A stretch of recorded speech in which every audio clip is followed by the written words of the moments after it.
جی مولانا طیب صاحب، رزق حلال پر آپ بات کر رہے تھے، جیسے ہر غذا کی، ہر چیز کی کوئی نہ کوئی تاثیر ہوتی ہے، تو رزق حلال کی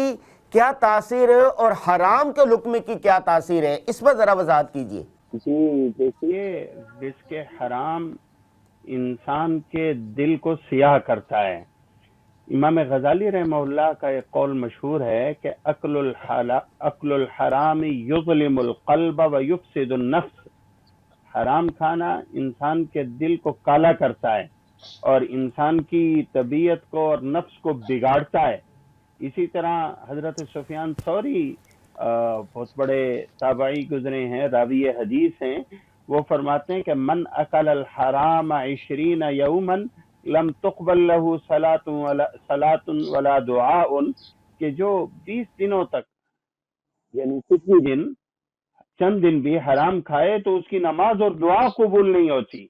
امام ابن قیم رحمہ اللہ وہ اس سے آگے کی بات فرماتے ہیں کہ ان الحرام یقطع العبد عن الطاعة ویقربه الى المعصیہ۔ حرام کا اثر یہ ہوتا ہے کہ انسان سے نیکی کی توفیق چھن جاتی ہے اور انسان گناہ کے قریب ہو جاتا ہے، انسان کے دل میں گناہ کا شوق پیدا ہو جاتا ہے اور نیکیوں کا شوق کم ہو جاتا ہے۔ رسول اللہ صلی اللہ علیہ وسلم کا ارشاد ہے کہ ان اللہ طیب لا يقبل الا طیبا، صحیح مسلم کے اندر ہے کہ اللہ خود طیب ہے، پاکیزہ ہے۔ اللہ ہر اعتبار سے پاکیزہ، اللہ کو عمل بھی پاکیزہ چاہیے، اللہ پاکیزہ عمل ہی قبول کرتا ہے۔ حضرات مفسرین نے خوبصورت بات کی ہے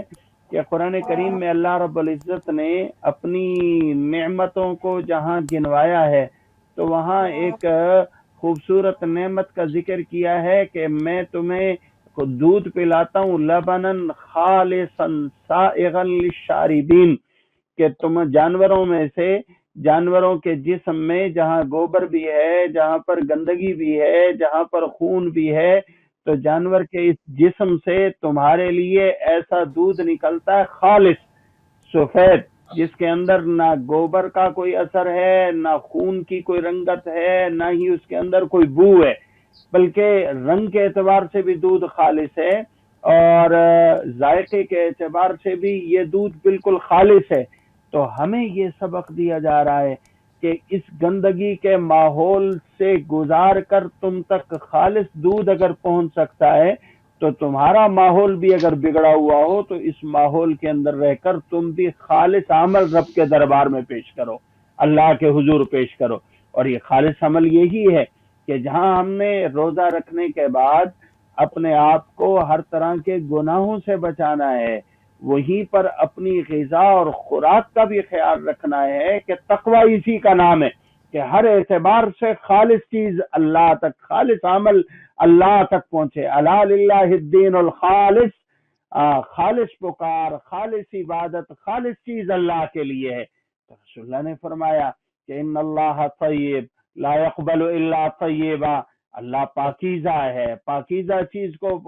اللہ پسند کرتا ہے، اس کے علاوہ اللہ قبول نہیں کرتا۔ صحیح مسلم کی اسی حدیث میں ہے کہ رسول اللہ صلی اللہ علیہ وسلم نے ایک آدمی کا ذکر کیا، ثم ذکر رجلا، کہ جس کے بال بکھرے ہوئے ہیں، جس کا جسم مٹی سے بھرا ہوا ہے، سفر کے اندر ہے، اور یہ ساری چیزیں وہ ہیں کہ جس کے ساتھ دعا قبول ہوتی ہے۔ انسان مشکل میں ہو، پریشانی میں ہو، اللہ دعا قبول کرتے ہیں، انسان سفر میں ہو، اللہ پاک دعا قبول کرتے ہیں۔ لیکن فرمایا کہ یہ آدمی گڑ گڑا کر اللہ سے دعا مانگ رہا ہے، یا رب کی صدائیں لگا رہا ہے، اس کے باوجود اس کی دعا قبول نہیں ہوتی۔ کیوں نہیں ہوتی؟ وَأَنَّا، رسول اللہ فرماتے ہیں کہ اس کی دعا کیسے قبول ہوگی کہ وَمَطْعَمُهُ حَرَامٌ وَمَلْبَسُهُ حَرَامٌ وَغُذِيَ بِالْحَرَامِ، کہ اس کے جسم پر کپڑے وہ ایسی آمدنی سے خریدے گئے ہیں کہ جس میں حرام شامل ہے، اس کی غذا کے اندر حرام شامل ہے۔ جب یہ کیفیت ہے تو دعا کیسے قبول ہوگی؟ دعا تو ایک ایسی چیز ہے کہ رمضان ہی کے تذکرے میں اللہ رب العزت ارشاد فرماتے ہیں کہ ادعونی استجب لکم، تم مجھ سے مانگو میں تمہاری دعا کو قبول کرتا ہوں۔ جب اللہ حکم دے رہے ہیں، قرآن میں خبر دے رہے ہیں کہ مانگو میں قبول کرتا ہوں، اور رسول اللہ صلی اللہ علیہ وسلم فرما رہے ہیں کہ اگر تمہارے جسم پر موجود کپڑے اور تمہارے جسم، یہ لباس کے اندر جوتے بھی شامل ہیں، لباس کے اندر ٹوپی بھی شامل ہے، اور تمہارے جسم کی غذا اس میں حرام کی آمیزش ہے، تو دعا قبول ہو کیسے سکتی ہے؟ اللہ کس طرح دعا کو قبول کر سکتے ہیں؟ تو اس میں ہمارے لیے سبق ہے کہ اگر ہم رمضان کے ان دنوں کو قیمتی بنانا چاہتے ہیں، اگر ہم رمضان کی ان عبادتوں کا اثر اور اس کی رحمتیں اور برکتیں سمیٹنا چاہتے ہیں، اگر ہم روزہ رکھنے کے بعد روزے کا اثر دیکھنا چاہتے ہیں، تلاوت قرآن اور تراویح کے بعد اس کے اثرات سے اپنی، اس کی نورانیت سے اپنی زندگی اور اپنے دلوں کو منور کرنا چاہتے ہیں، تو پھر ہمارے لیے ضروری ہے کہ ہم اپنے گریبان میں جھانکتے رہیں، اپنی غذا اور اپنی مفتی صاحب بہت آمدنی کے اچھا، اوپر نظر رکھیں، مفتی صاحب، اس میں مفتی کوئی طیب صاحب، مشکوک چیز نہیں ہونی چاہیے۔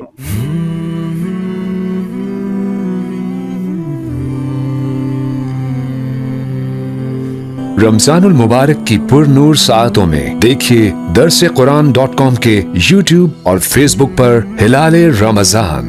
سوشل میڈیا پر سب سے قدیم اور سب سے ریلائبل برانڈ www.درسقرآن.com۔